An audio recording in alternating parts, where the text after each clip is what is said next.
Yes, question देखिए, a concave mirror is held in water, what should be the change in the focal length of the mirror.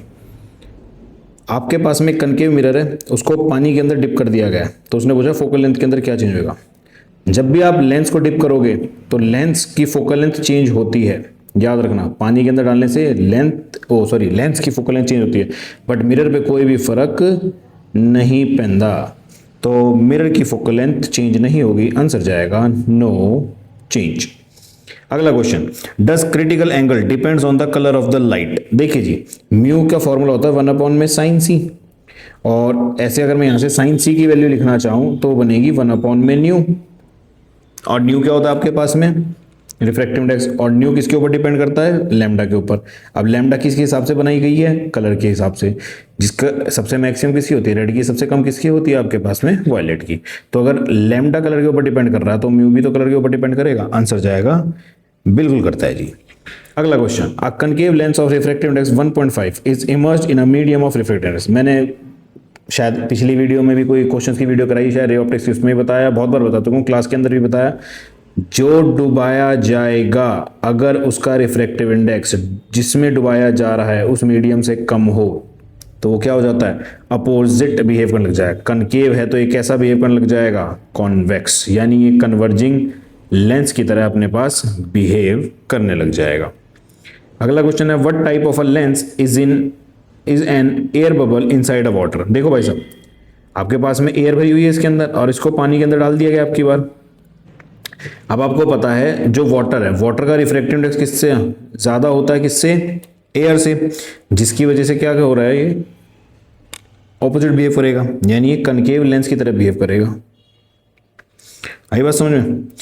Out of blue and red light which is deviated more by a prism. ये prism है, ये light आती है नीचे, विब ग्योर ऐसे चलता है, तो ब्लू के अंदर से और रेड के अंदर से मैक्सिमम नीचे की तरफ कौन है, जो सबसे ज्यादा नीचे होता है वो उतना ज्यादा डेविएट होता है, तो ब्लू लाइट ज्यादा डेविएट हो रही है as compare to red. Define the term coherence for the light. Coherence of the light का मतलब होता है आपके पास में जिनके बीच का इनिशियल फेज डिफरेंस बिटवीन उन दोनों के, वो हमेशा कैसा रहे, कांस्टेंट रहे। जो इनिशियल फेज डिफरेंस है, जहां से सोर्स आ रही है लाइट की, जो इनिशियल फेज डिफरेंस है उन दोनों के बीच का, वो कैसा रहे, कांस्टेंट रहे, यानी सेम रहे विद टाइम। आई बात समझ में। अगला question, what happens to the interference pattern if the phase difference between two sources varies continuously. आपके पास में ऐसे करके पैटर्न आएगा, तो यहां से लाइट जाएगी, यहां से लाइट जाएगी, इसकी कुछ इंटेंसिटी I1 मान लेता हूं, इसकी I2 मान लेता हूं, तो मेरे पास नेट इंटेंसिटी दोनों के साथ मिलके कंस्ट्रक्टिव भी बनेगा, तो वो I1 plus I2 intensity net बढ़ जाएगी दोनों की मिला के।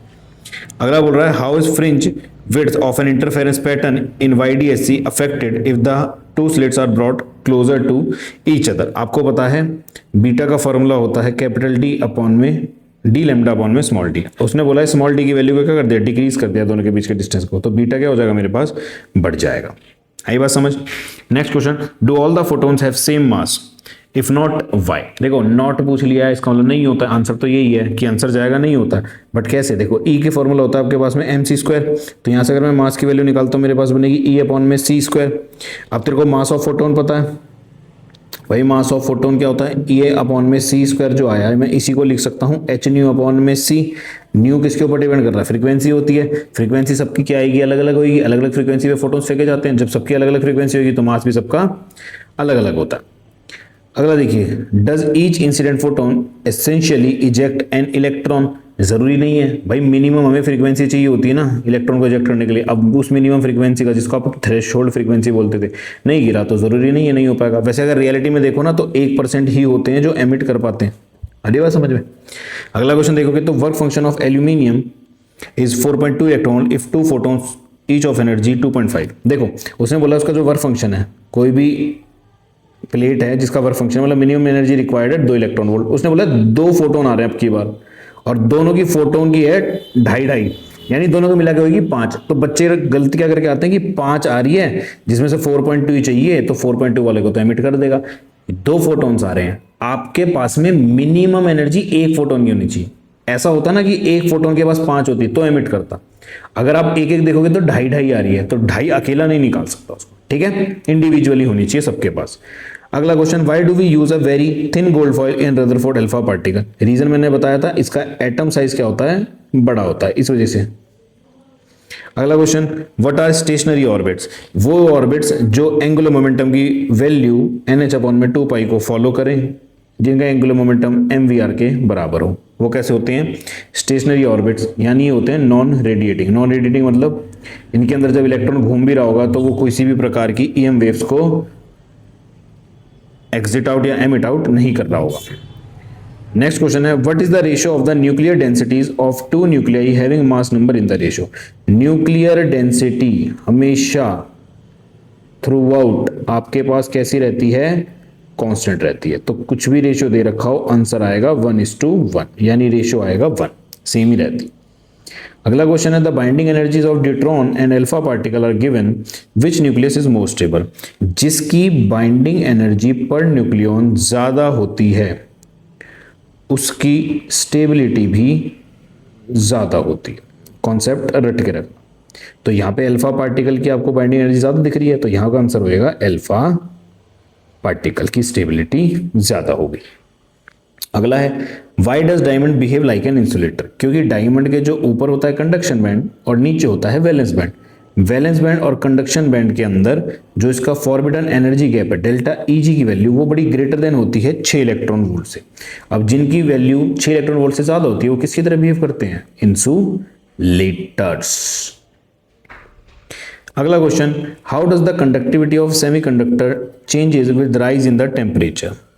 ऑब्वियसली टेम्परेचर बढ़ाने पे कंडक्टिविटी, कंडक्शन जो होगा किसी भी कंडक्टर के अंदर वो क्या हो जाएगा? बढ़ जाएगा। इसको कैपिटल G भी लिखते हैं, ठीक है। नेक्स्ट है, what is doping in semiconductor? Doping का मतलब होता है इम्प्योरिटी को ऐड करना, किसी प्रकार की इम्प्योरिटी को। दो तरीके से ऐड कर सकते हैं, एक होते हैं एन टाइप, एक होता है पी टाइप। पी टाइप वो होता है जिसके अंदर हम कैसी इंप्योरिटीज को मिलाते हैं? ट्राइवेलेंट। ट्राइवेलेंट इंप्योरिटीज का मतलब जिनके आउटर मोस्ट में कितने होते हैं? इलेक्ट्रॉन्स 3। जैसे एग्जांपल हो गया आपके पास में एल्यूमिनियम। एन टाइप सेमीकंडक्टर होते हैं जिनके अंदर हम मिलाते हैं पेंटावेलेंट इंप्योरिटीज। पेंटावेलेंट मतलब जिनके आउटर मोस्ट शेल में कितने इलेक्ट्रॉन्स होते हैं? 5। एग्जांपल हो गया आपके पास में फॉस्फोरस। अगला है, why is P type semiconductor so called? P type semiconductor के अंदर सीधा सीधा पूछ रहा होता क्या? ट्राइवेलेंट इंप्योरिटीज को ऐड करना।